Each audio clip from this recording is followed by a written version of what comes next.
Live from the Panera Studios, it's the Reading with Robin show, brought to you each week by my friends at Panera Bread. Panera's new clean menu avoids artificial ingredients.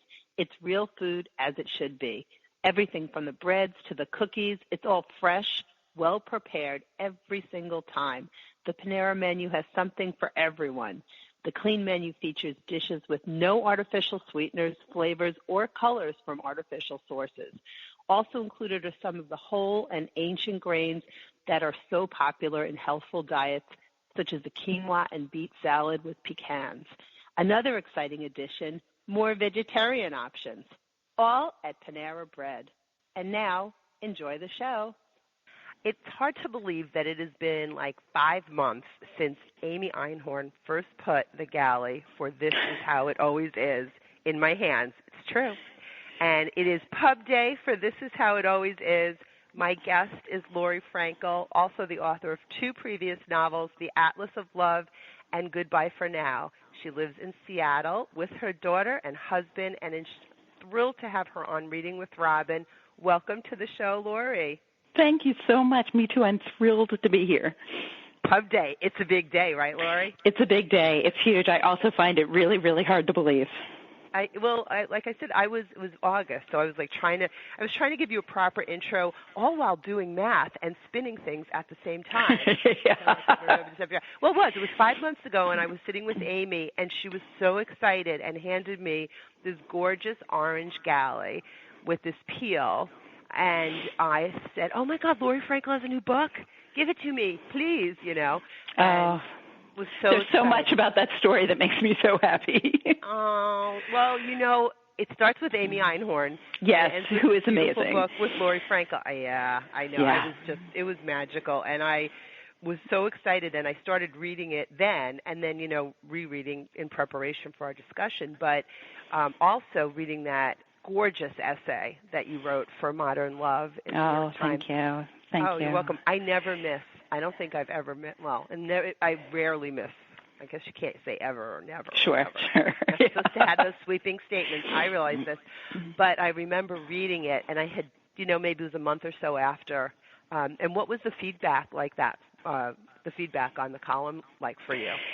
Mostly it was very, very positive and loving, and a lot of people emailed with great gratitude and said, "Gosh, thank you so much for sharing that story. I thought I was the only one." Mm-hmm. Or, "Thank you so much for sharing that story. When I was growing up, it was so different, and I'm so glad that things are changing." And that was amazing, and the reason I wrote it, and just a wonderful, wonderful thing to hear. There were some people who got in touch with me to say some nasty, hateful things. Why do people do this? I know I'm asking. I do not know. But I don't know if it's because they don't know what to do with. They're ignorant. They have a keyboard, or I don't know. I don't know. It's interesting. I was expecting it on, and indeed received it on social media. It was just folks who took the time to find my website and fill out the form and send me an email with long and detailed hateful things that surprised me. I'm sorry that happened. Well, thank you. I appreciate that. I knew that was going to happen, but knowing it and kind of having it occur are of course two different things. But truly they were shouted down by the love and the gratitude, and that is as it should be. Well, I can only imagine, because that was one of the things, and you should probably talk a little bit about the column, and if people don't read Modern Love, you're missing out. Right. Sunday, it's in the New York Times on Sundays. It comes out, I think, online on Wednesdays. It's called From Me to She in First Grade, and it was, September 16th it came out, so about a month plus after I read the book. Yeah.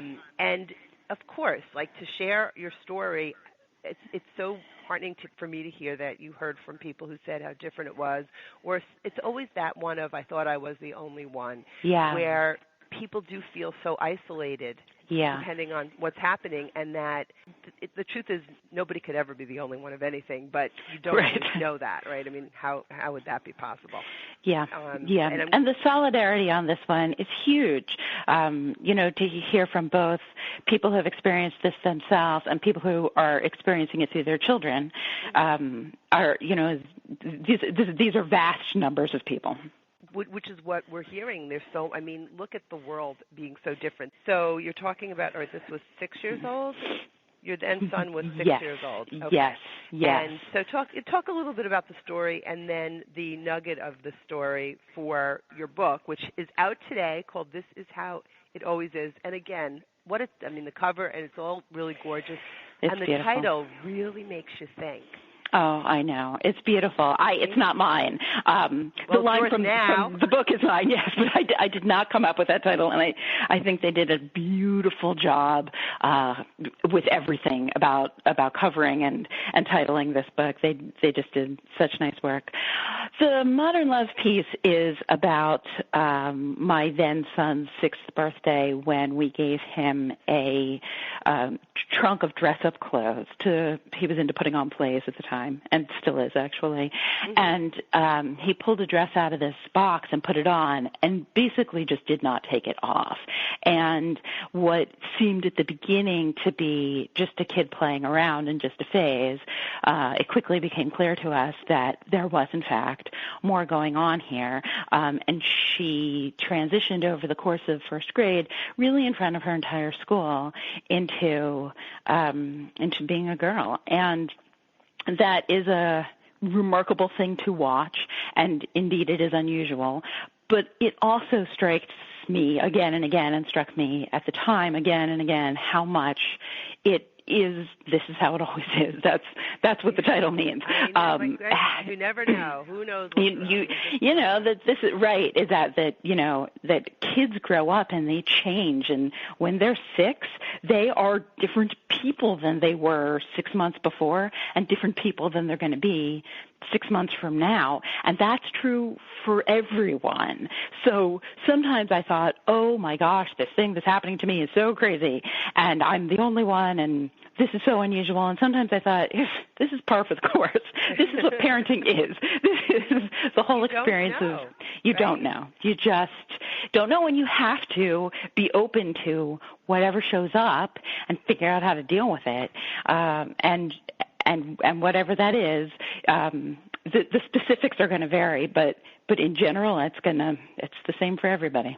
It is such I always like to think about book clubs because they come to me constantly for titles. And if this doesn't spur on much needed discussion, because everybody will have something to say and will know families, their own families, friends, people who are, experiencing this or have stories. And it's just the conversation is so important. And I hope so. I hope so. I want to think so. And the world that we live in, and in accepting and being supportive of each other, what else can we do? What else should we do? We're people. To be in first grade and in reading the book, and I'm on the phone with Laurie Frankel, visit her website at lauriefrankel.net. Find her on Facebook, on Twitter, Instagram. Let's see, where else are you? You're in Seattle. You'll be all over the place. Go to lauriefrankel.net and click on events. You'll see the tour. You're on the West Coast a bit, and then I saw you're in South Carolina, North Carolina. Yeah. Great bookstores all over the place, Washington, Oregon, and California, so you'll be all over. What I was really thinking about, though, was the book, storyline in the book, and how you merge what's going on, how you use the story of your family. Sure. And then you're going into, as a story. And the family in this book is having their 5th child, and they're wanting a girl. She's wanting the mom is wanting a girl. Yes. And really made me think about all of the online reveals and the gender and this whole gender discussion. And then it's kind of like you still don't really know what you're getting. It's true, yes. And in fact, people who are pregnant who tell me, oh, I'm having a boy, I'm having a girl, and what I think it's in my head is maybe. You say Don't you think that? I do every time, yes. I do that all the time. I mean, forget about the ones that are just wrong on paper. Anyway. Right, sure, yes. But yeah, we've sort of started talking about this a lot, where I get a kick out of all of the expectations, and that's the thing that the book really made me think about. That's what I was thinking about, was book clubs and the discussion, because there's so much of an expectation put on children and our hopes and wishes for them and what we think and where they're supposed to be or track or right. a number of things.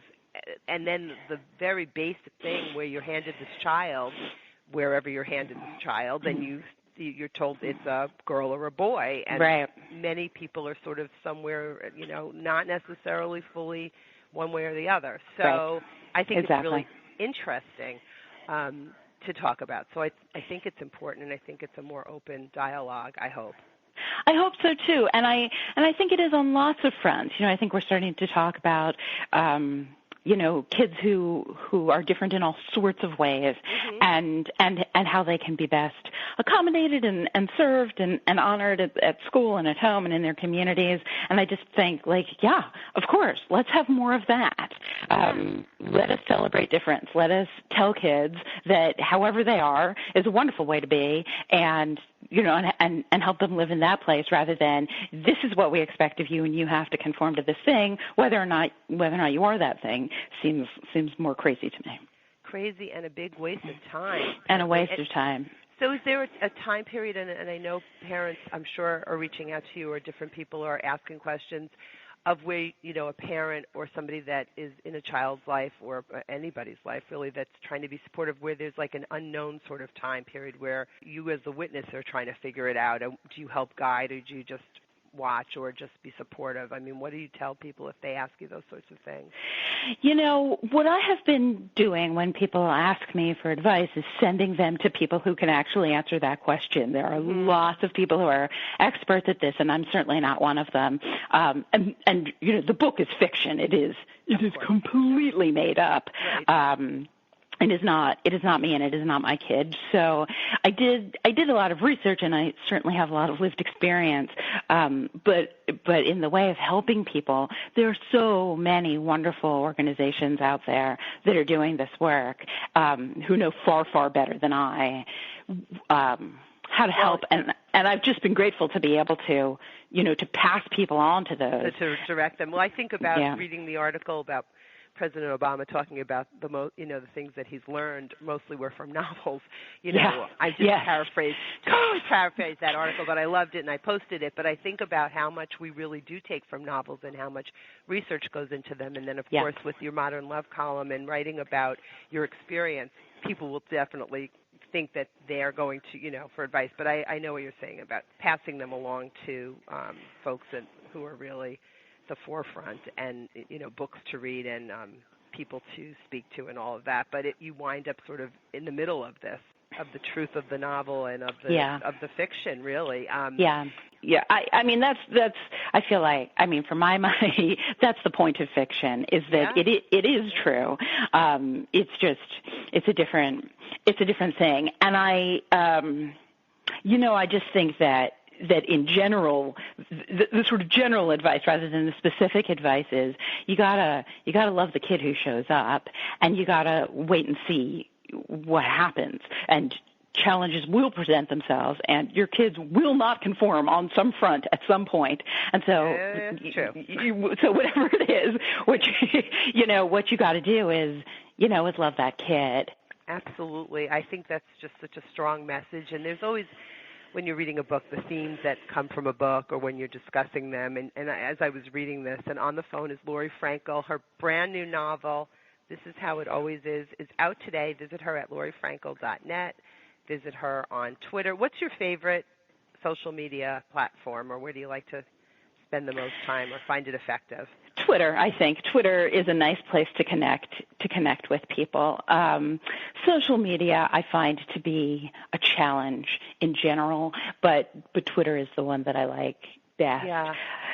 It's a time suck, and it's a time suck. And to review, I have a small child who is also a time suck, and so I find that in order to get enough writing done and reading of what I want to read, which, again, is novels. I have to kind of limit the amount of time I spend on social media. It's tough, right, to set those limits. But I was watching an interview you did that's on your website with Nancy Pearl. Oh, yeah. Talking, about how she's much so wonderful read. too. Oh, I know. I remember reading. Was it Book Lust? Was that her? Yes. Yeah, so long ago, and thinking She's amazing. Need to get to that library and meet this remarkable woman. And hearing you talk about reading, I think you said reading makes me want to write more, and talking about readers. And thinking that, being a reader and thinking, I maybe could do this while you were thinking about writing. And readers and writers, I mean, it's just that's hand in hand, you're a huge reader. So I am. You always have a stack at the ready, I would think.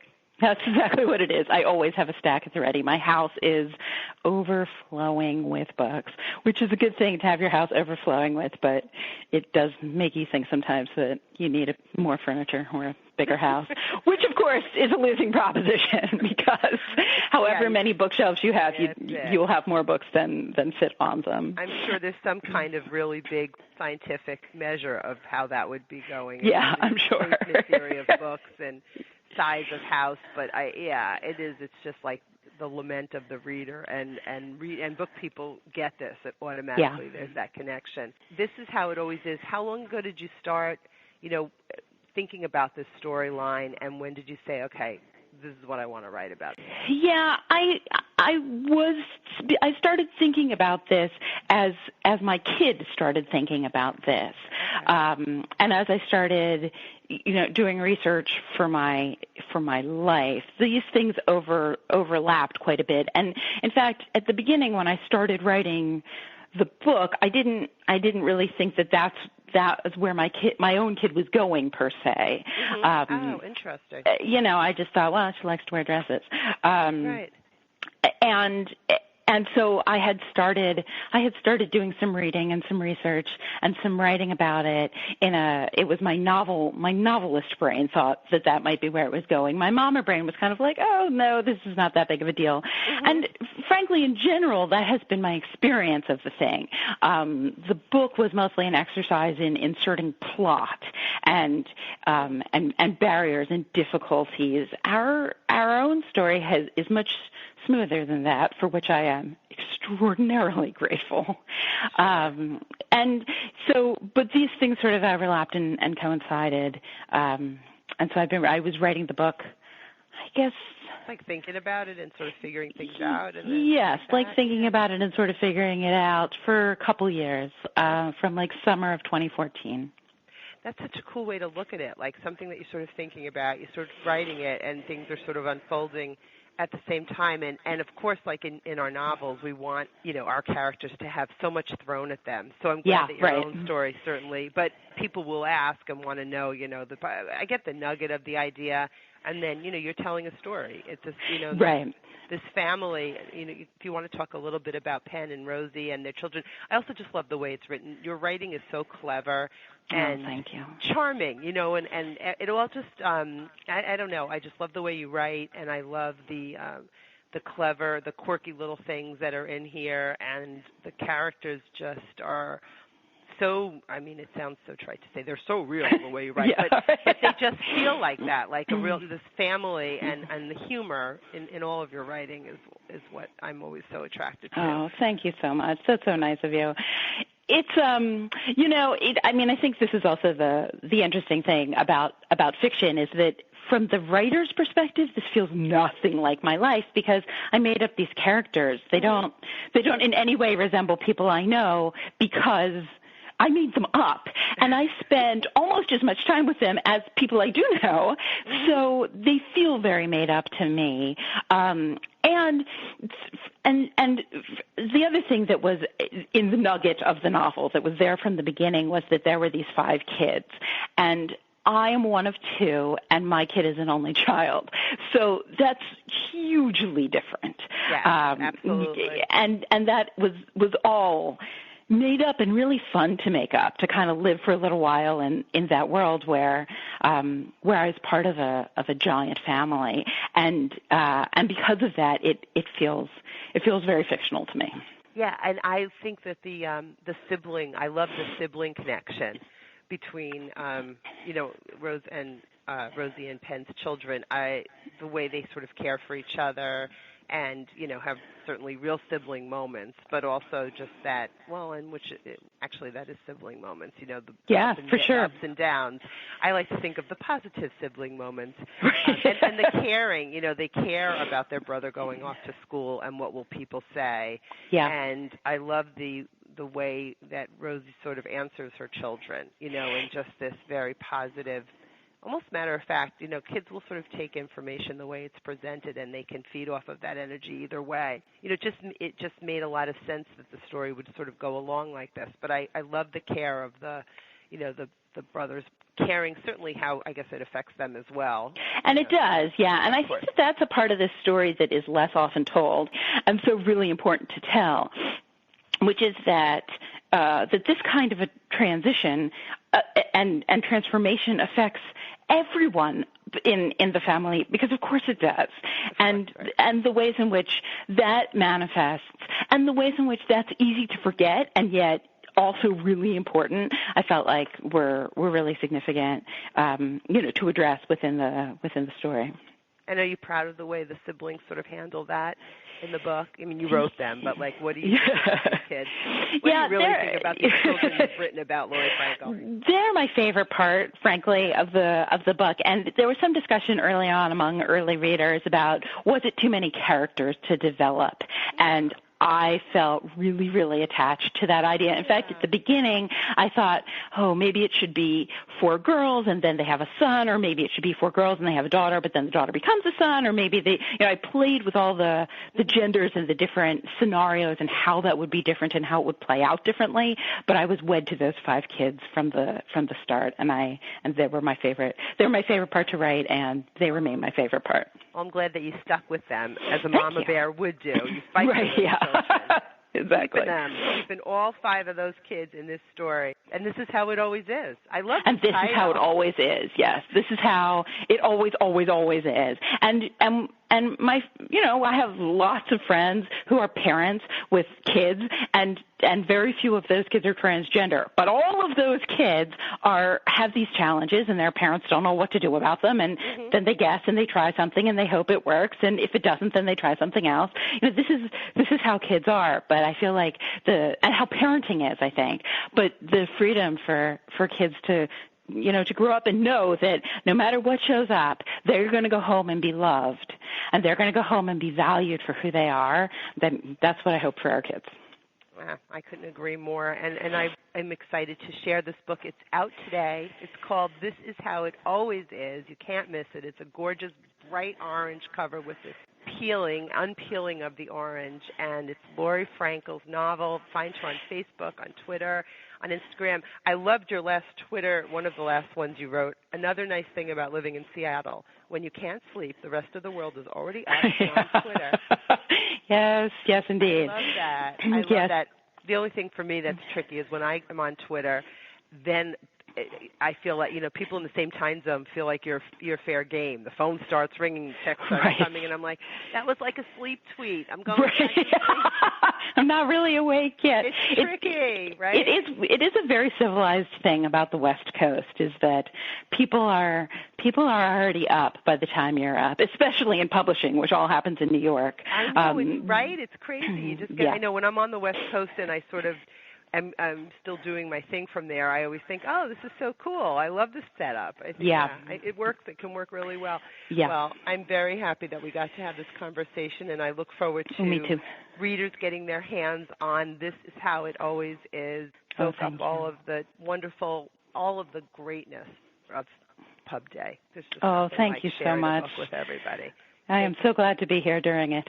Oh, thrilled to have you. Thank you, Laurie. Reading with Robin, brought to you by the Point Street Reading Series, which happens the 3rd Tuesday of every month in Providence, Rhode Island. For more information and to see which fabulous authors we'll be reading, please visit Point Street Reading Series on Facebook. And now, enjoy the show.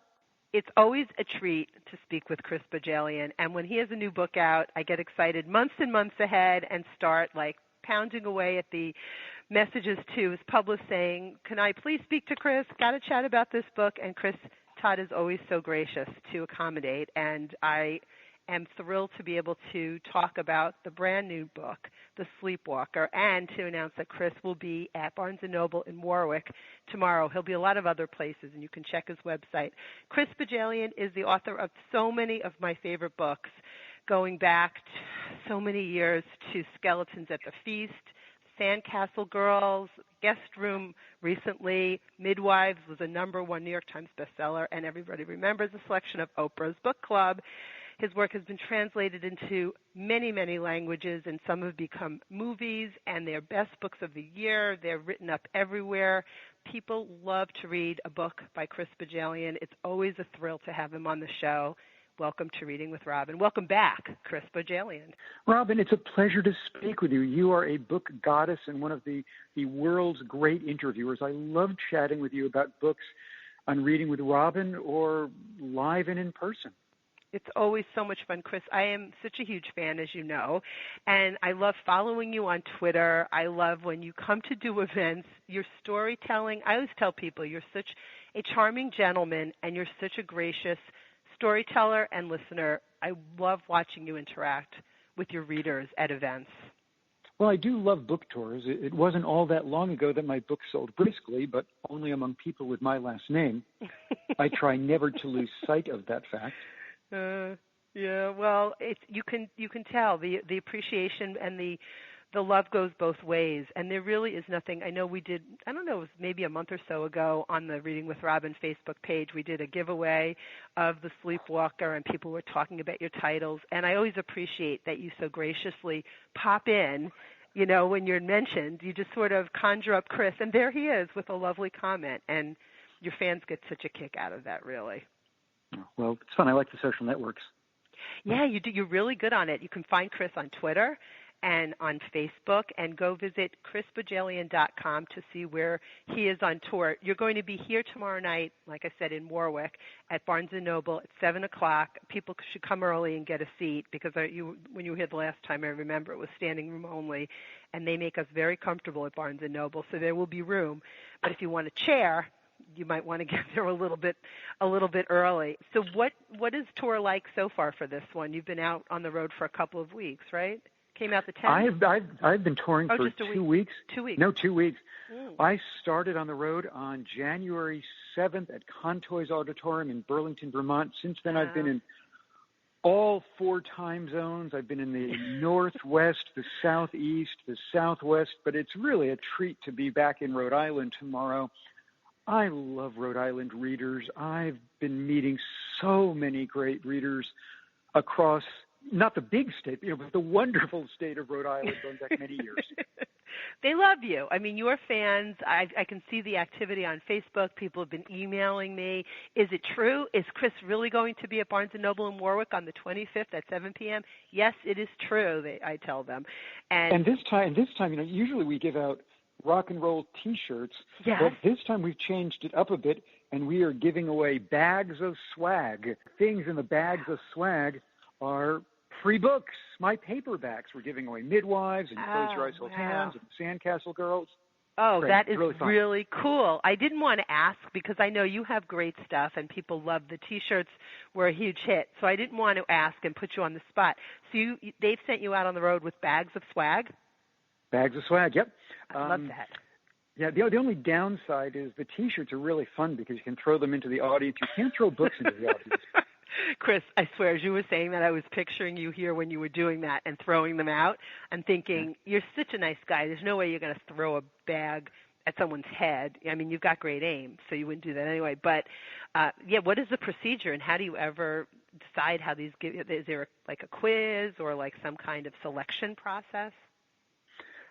In a perfect world, we have somebody in the audience who's come really, really far, or somebody whose birthday it is, or somebody who's really, really shy but finds the courage to ask the very first question during the Q&A afterwards. Actually, the Q&As are always my favorite part. I'm always thrilled by the questions And I love talking about other people's books at these events too, whether it's the latest Amor Towles novel or the latest Curtin Sittenfeld novel or the latest Jodi Picoult or Colson Whitehead. It's always great fun. Well, you just mentioned 4 awesome books. We should have those up there because people do always ask you. Maybe I'll go ahead and pre-select those unless you want to talk about 4 other ones. So one of the things I have incorporated into the book tour is during the question and answer period, a moment of what are the books I've read in the last year that I really want you to read. Ooh, and I love literally, that.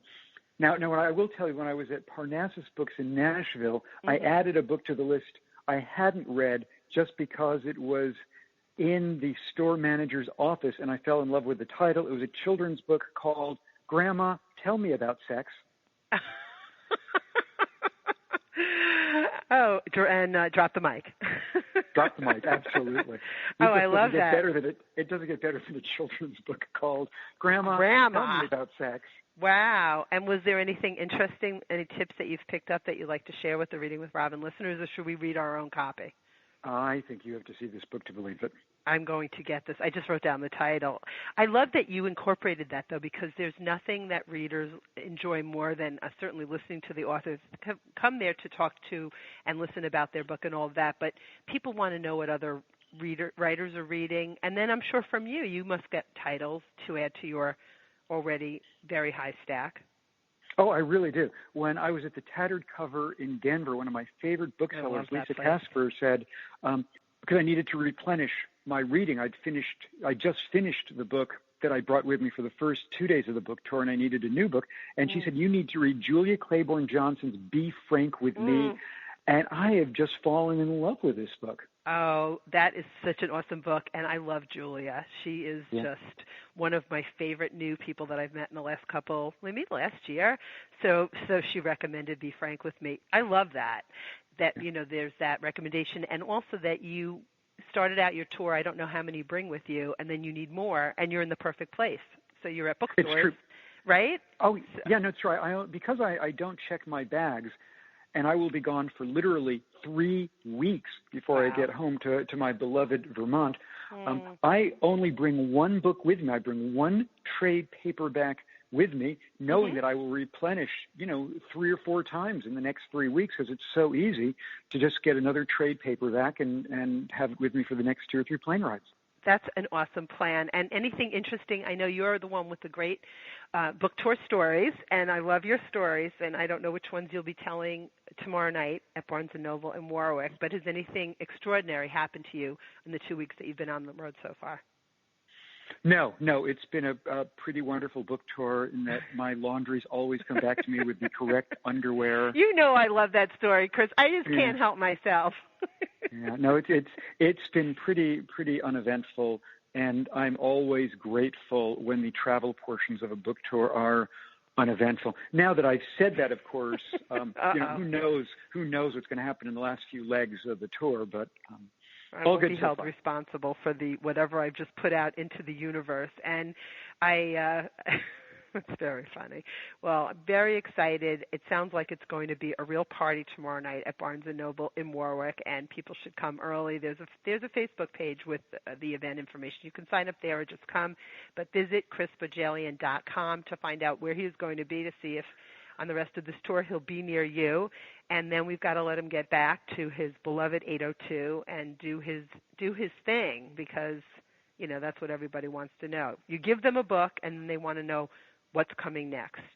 But The Sleepwalker, I know a lot of the books that I read, when I read them of yours, I think, okay, he's outdone himself. This is my favorite. This is my new favorite.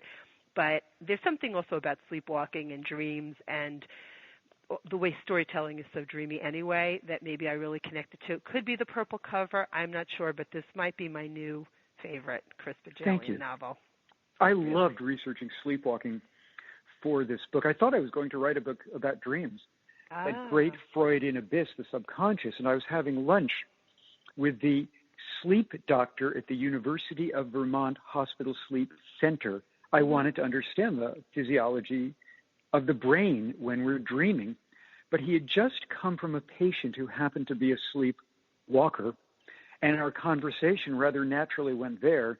And suddenly he was regaling me with stories of people who sleep cook, sleep drive, sleep jog, sleep sex, sleep murder. And I was entranced and knew that this was what I wanted my next book to be about. And I loved every element of researching sleepwalking, whether it's the statistics of it, the fact that 10% of children sleepwalk or nearly 4% of adults sleepwalk, or the fact it's just such a new discipline. The term arousal disorder only dates back to 1968. It was only in 2007 that the whole concept of forensic sleep medicine or the investigation of sleep crime even became a thing. Wow, that's really recent. I love that you were sitting there researching one thing and then you're open and your mind was probably going, wait, it's a twist. I'm going this way. I think that's so cool. You know, that's one of the things about speaking to experts and having your mind be able to sort of grasp onto different things. And imagine that the part of your brain that controls judgment and memory is sound asleep, but the part of your brain that controls motor activity is wide awake. Virtually anything you can do when you are awake, you can do when you are sleepwalking.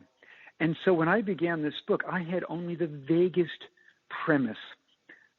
A woman with a very rare form of parasomnia sleepwalks into oblivion. She just disappears.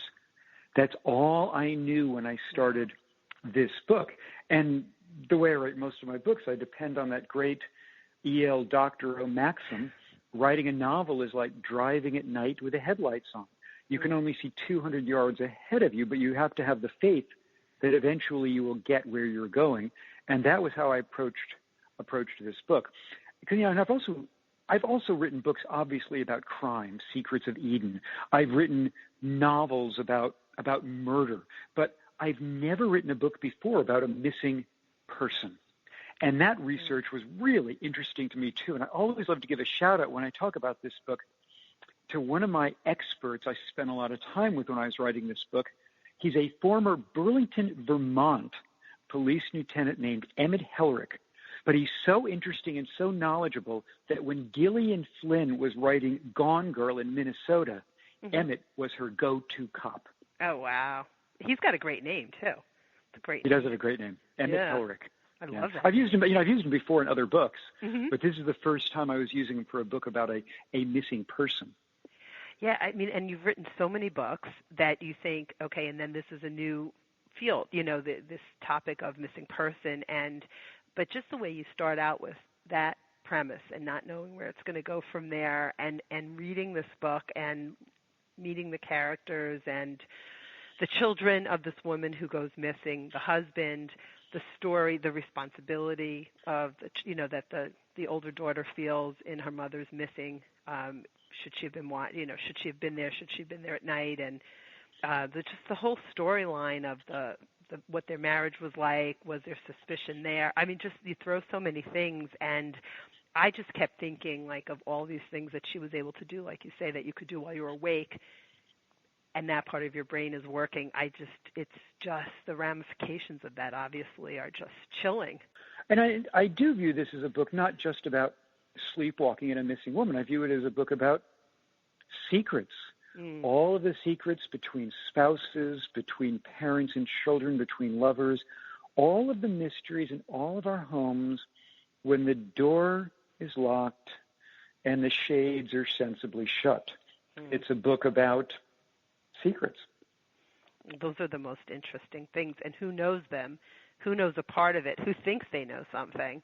And what they think they're holding on to, and, whether they're protecting somebody or not, or making it, a whole, taking the story in a whole other direction.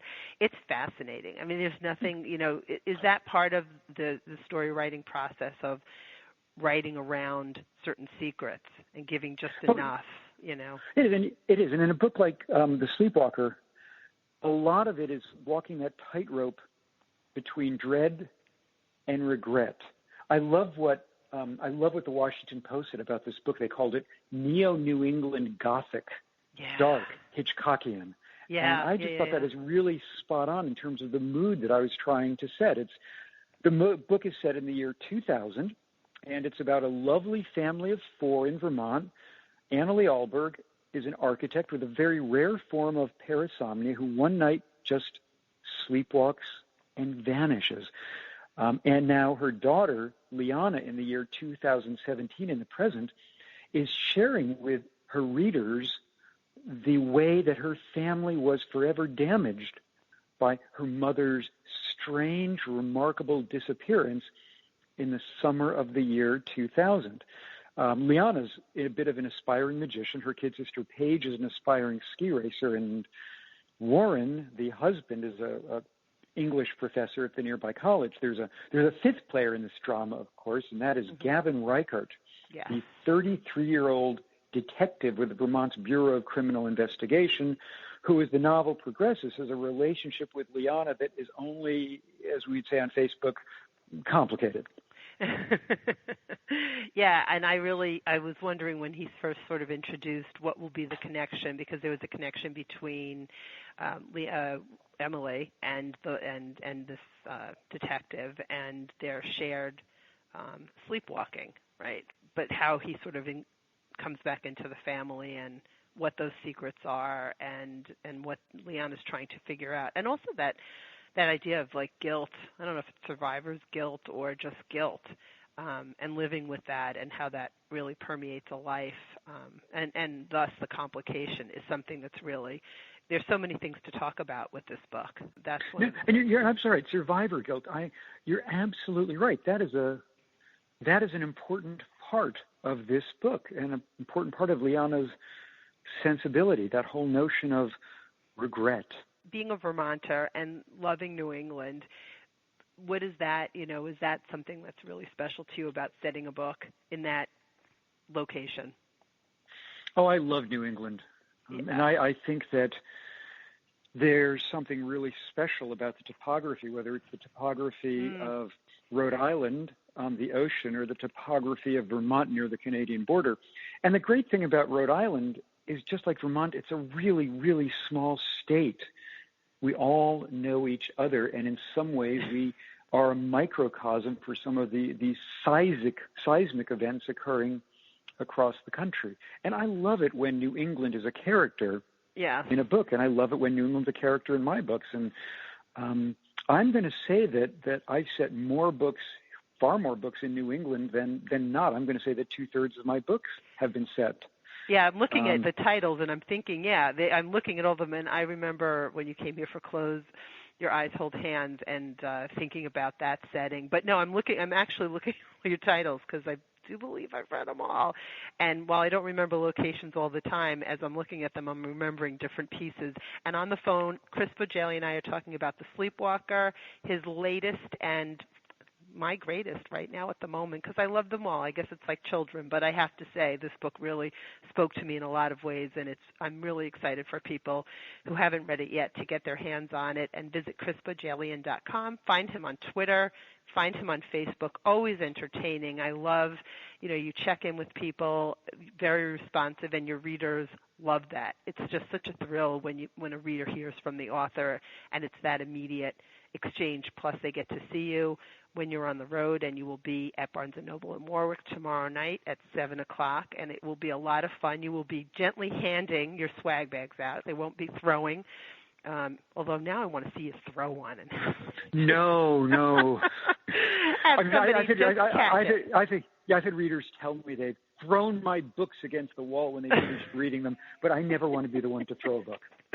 No, we are gentle with our books. We love our books. We treasure them, and I'm really, really looking forward to seeing you as always. The events are always so much fun, and because the book's been out for just a little while, are you hearing? I always enjoy hearing if an author hears a piece back from a reader where there was something about the book that really spoke to somebody, where for you it was more like a little bit background or something that jumped out or people connected to.